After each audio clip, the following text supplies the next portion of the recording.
Amunangagwa oye! Mawo veteran edu oye! Ugaro wakanaka kumawo veteran oye! Ugaro wakanaka kumawo veteran oye! Pasine mandu. Pasine vasingati development.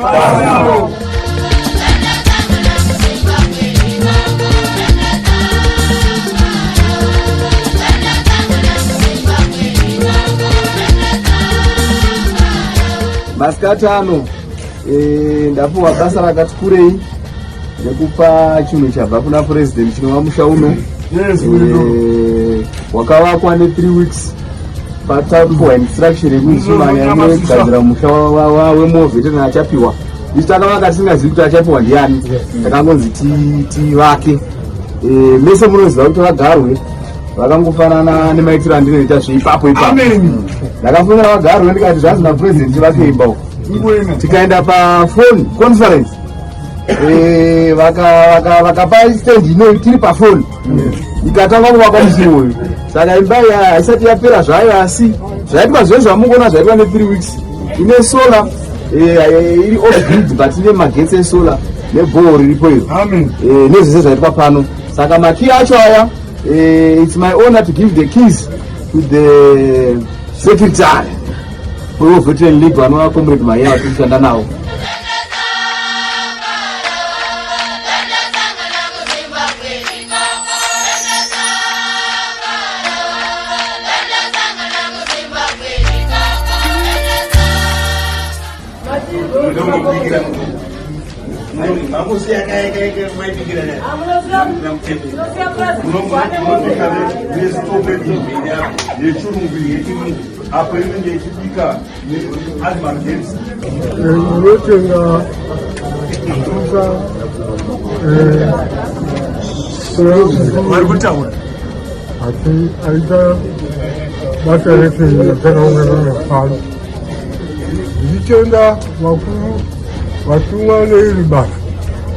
kumawovheti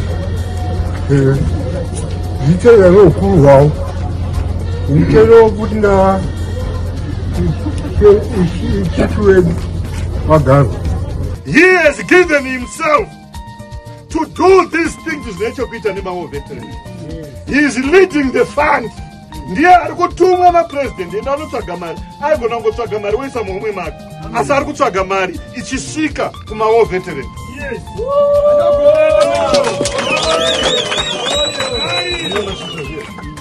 Saka anondiudza panapa kuti ndinyamashisha zvehondo yechimurenga zvine zvinosandudzira zvinomwe mweya unosandudzira halo zvinomwe mweya imwe spirit yekwenyu yazvitenda kuti irwe hondo yechimurenga tabva level yatiri ine.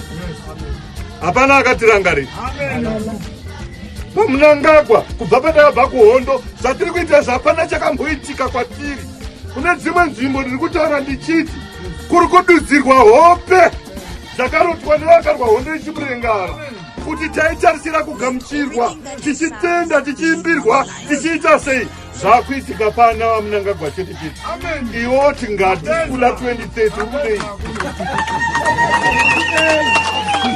urikuda 1979 yawanga usina chokudya, 1980 usina pekugara, 1985 kwese uku usina chauinacho. Vamunangagwa vauya vari kuti dzimba ngadzivakwe, mabhasikoro tiri kupiwa, mari yatanga kuuya. What else? Zvoda kufunga zvinhu. Vamiriri ZANU-PF, viva ZANU-PF, viva ZANU-PF, viva.